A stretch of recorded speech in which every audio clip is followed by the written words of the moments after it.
guys, what's good? Today we are looking at how corporations broke fat acceptance. It's a good video. Let's dive right into it. If I may ask, how much have they offered you? We're talking probably over $10,000 per post for pushing Ozempic. For like a single Instagram post? $10,000. That's wild. Let's go. Single Instagram post. Believe it or not, this person is worth more than you or I combined. But how? More people will die from the effects of obesity than from starvation. $500 billion in additional healthcare costs. $500 billion. Plus-size clothes, supplements, and weight loss drugs are already hitting all-time sales today. And the fat industry is estimated to be worth $3 billion by 2030, and fat acceptance is becoming normalized. And it's all by design. What's next? The next step is turn people into helpless beings and that they must medicate for it. It's going to be drug death. So I talked to a fitness expert and a fat activist and went down a rabbit hole to find out who exactly is profiting from making America fat. Big corporations. I've recently come to learn that a lot of founders and marketers don't quite know how to look up the competitor's marketing strategy. I'm curious, do you have like a medical condition that makes it impossible for you to lose weight? I have several medical conditions. I wouldn't say it makes it impossible to lose weight. And then I'm on medications for different conditions that I have. If you don't mind me asking, how much do you weigh? Yeah, that's one that I'm like, I don't usually tell people, but it's well over 500 pounds. And so I don't give a specific number, but yeah. Got it. So I saw on your website that you created a petition called the Fat Equality Bill of Rights Petition. Yep. How are fat people discriminated against? Fat people are discriminated against every day, and it's been ingrained in us to treat fat people poorly, to be honest. A lot of fat people face medical discrimination. Oftentimes we're told about our weight, whether it's Medical discrimination that you cost yourself. Most times. Keep that in your mind. related or not. In travel, we are forced to pay for 2 seats if we take up more space than the average person, even though we're going to the same place. Social media platforms censor our bodies, fat bodies. So what exactly are you trying to accomplish with this Fat Equality Bill of Rights? Yeah, I think it comes down to I want fat people to be equal. I don't want there to be a fat tax where we're paying more to access similar services. I want us to be able to show up and access the same things as anybody else without needing accommodations. So it seems like it's kind of like you're advocating for fat people to be like a protected class, like race, gender, religion. Is that fair to say? Yeah, fat rights are civil rights. But just so I understand though, right? Like, for example, my race, I'm Asian and I'm an Asian male. Like, that's not something I had any sort of like choice in. Are you saying that fatness is on the same level as race and gender when it comes to choice? Yes, you were born. Cap. That's what she has to say though, but that's not true. Asian, and yes, I was born African American. I was also born fat, and as much as I've tried to do things many times in my life to change being fat, it just hasn't worked for me. And so You didn't try enough. Yeah, you didn't try enough. Yeah, you're still eating. You didn't try enough. for some people, it's absolutely not a choice, and I stand by that. It's a choice. It's a choice. It's a self-conscious choice. You chose to be fat. I chose to be a bit overweight. It's a choice. It is a choice. If I may challenge you though, isn't fatness something that you can control? Being fat isn't a choice, and fatness has a spectrum, right? So, you have genetics, you have medications, you have environmental influences. There's so many things. So she argues that for some, fatness isn't a choice, but if that's true, then why is almost half the country obese? The rates don't increase in just such a short time due to genetics and disorders, so clearly something changed. I think it's pretty obvious that our food is compromised. And it all happened fairly recently. Have you noticed how anytime you see like a movie or TV show in the 50s or 60s, they're literally chain smoking cigs after every breath? And then all of a sudden it just magically stopped, because around the 80s or so is when the Surgeon General's report made a shocking revelation that smoking is horrible for you. And then now these big cigarette companies now had to diversify. And by the 90s or so, the 2 largest companies that has mastered the art of addiction started buying food companies. And soon enough, their scientists started doing what they do best, making their products addictive, creating the ultra processed food that we see today that has profited from the processing, such as high fructose corn syrup that literally make you more hungry the more you eat it, rather than making you feel more full. But then how the hell did food governments and scientists let all this happen knowing that all this shit is so unhealthy? They were paid. They were paid. Well, simply put, big food lobbied, and they lobbied hard. They took over the institutions of trust to say ultra-processed food was healthy, and then they took their scientists and rigged the food itself to make it more addictive. So you had the literal food pyramid, which said ultra-processed food is great, low fat, carbs, base of the pyramid. That was constructed literally by the cigarette industry to promote their addictive products. So when big food manipulated health standards, they weren't just changing what healthy means, they were creating loyal customers who keep buying the very products that were making them fatter. But look, big food is just one piece in this trillion-dollar industry. If being fat costs the average American thousands more per year, who's actually profiting from keeping you fat? So let's move on a little bit towards your corporate partnerships, because I saw on your website that you All right, see y'all later. Yeah, for sure. So we are back. Let's dive right back into the vid. partnered with over 300 brands, names like Google, Dove, and McDonald's. Do you think corporations actually genuinely support your activism, or using you and your followers as an opportunity for financial gain? I think that that's a great question. I think performative inclusivity is something we need to talk more about. So for instance, I've worked with McDonald's, like you said. Have we ever had a conversation about making their restaurants more accessible or having more representation in their marketing? No, I definitely haven't spoken to them about that. But then there are companies like Big Fig Mattress who specifically target plus size community, and you can see it through and through that they're supporting the community in every aspect. In the marketing, fat people are represented. They pay their creators that are fat well. How do you advocate for fat liberation though, when like companies like McDonald's, let's be honest, if we had to kind of create like the average customer profile, they're probably going to be more obese people? Yeah, for sure. McDonald's definitely is going to serve more fat people than, say, a lot of these partnerships where I see changes that need to be made to kind of work my way into being an accessibility consultant. Do you think corporations have also created this fat acceptance movement to monetize a big base of the American population as new customers? Honestly, the case might be there. There might be a point made. We have a demographic we need to meet, but I also do think that people see it, the body positive label, the fat acceptance label, the things like that, they see it as a marketing tactic as well. Fat liberation has been around for a really long time, but you're definitely seeing companies come into this. We're supporting and we're here to be inclusive. And it's definitely a trend to some. Because I agree with her. It's so much better when a company is actually honest to their values instead of just pandering to whatever trend. Like, I just feel like you can trust that way more. That's exactly why I use my sponsor Cook Unity to get restaurant quality Japanese and a food made by chef, and most important time without having to eat as better are is. And that makes sense because brands are gonna want to find audiences in which they can sell to, but the problem is that it's also infiltrated others. Washington Post found that dietitians using hashtag no bad foods, hashtag food freedom, and hashtag ditch the diet are encouraging their followers to eat whatever them makes happy. These are dietitians that were backed by companies like General Mills, the people behind your favorite bullshit cereal.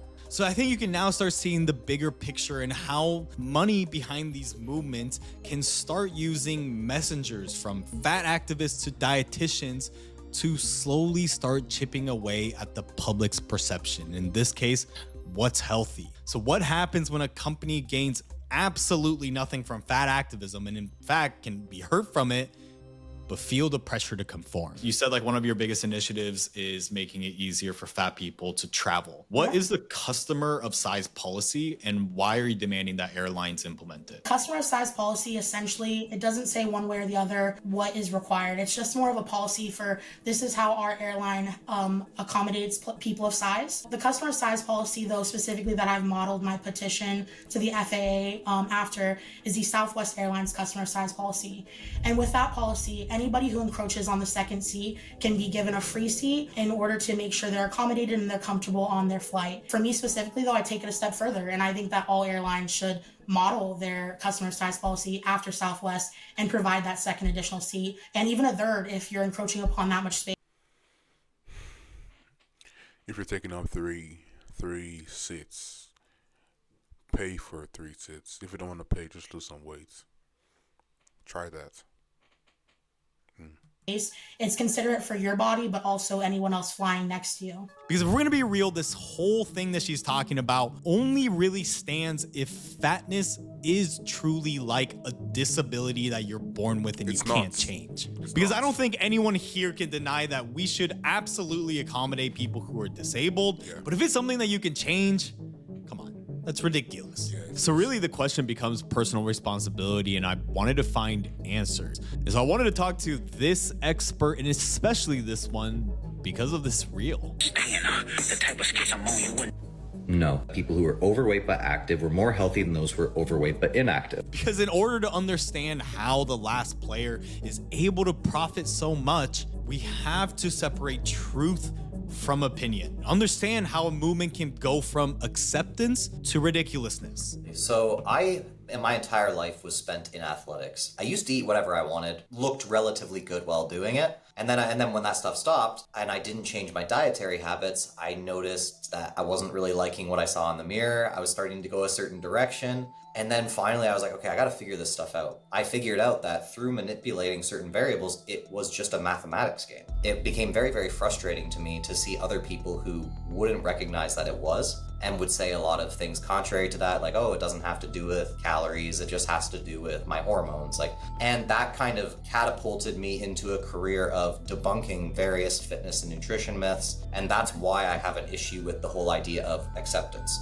We don't accept alcoholism. We don't accept drug addiction. And a movement that bases its entire name around the title acceptance does not make sense to me when it comes to something that is that detrimental to your health. It's a great point. Because when fatness is now affecting 40% of the population and costs people $1.7 trillion per year, why the hell was this epidemic not being taken seriously? Of course, there's a lot at stake to not fix it. Because when you have a golden ticket that convinced people that you can solve their problem with no extra work, you spend all the ad dollars in the world to keep it that way. And the most ironic part about this final player is that even though it's benefiting the most from the fat acceptance movement, it might also be the very thing that ends it. Ozempic and the body condition of most of the people at the Golden Globes shows that the fat acceptance movement was all a scam. The moment that you had an easy route out of being overweight, body positivity went out of the window. That's so true. Because yeah, what the hell happened to all the acceptance? I mean, just look at the sales over the last few years and what it's projected to be. And now look at their stock that has exploded to become one of Europe's most valuable companies. And now we have unbearable celebrities like James Corden's to those that yap about acceptance like Oprah, who literally used to back Weight Watchers that actually promotes like real diet and exercise, to now all of them using Ozempic.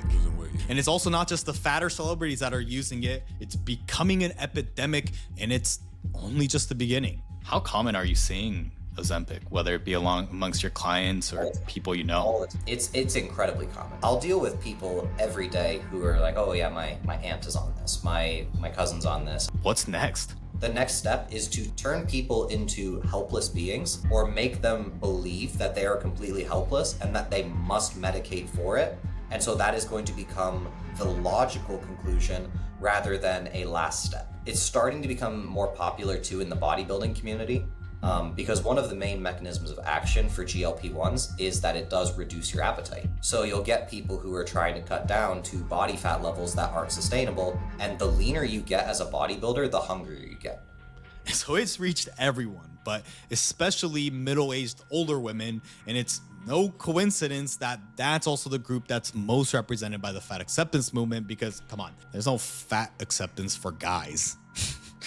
Because what if I told you that Novo Nordisk, the company behind Ozempic, donated $500,000 to an advocacy group called the Obesity Action Coalition and hundreds of thousands to other similar various advocacy groups? But now they're trying to change policy and they're targeting specific groups in order to achieve that, like giving thousands of dollars to Black organizations, such as sponsoring a panel at the Congressional Black Caucus Conference. We'll get to that in a sec, but is it also why they decided to target Black creators like Jaylin? Have you been approached by Ozempic? to sell to your audience? Yeah, I've been, I don't think I can say Ozempic specifically, but I've been approached by these like agencies that are working with, and I probably get an email a month asking me if I'm interested in pushing the GLP-1s. And I've actually spoken out against Ozempic and worked with a company to help people sue Ozempic for the medical and health conditions that they were causing and that their product was causing harm. And so, If I may ask, how much have they offered you we're talking probably over $10,000 per post for pushing Ozempic. for like a single Instagram post? A single Instagram post. What other kind of products have they reached out to you about, like weight loss pills? Like, I've had someone offer to give me bariatric surgery. If I flew to their country, they would completely cover the cost and my expenses to stay in their resort thing while I get weight loss surgery. And that was for a company based out of Turkey.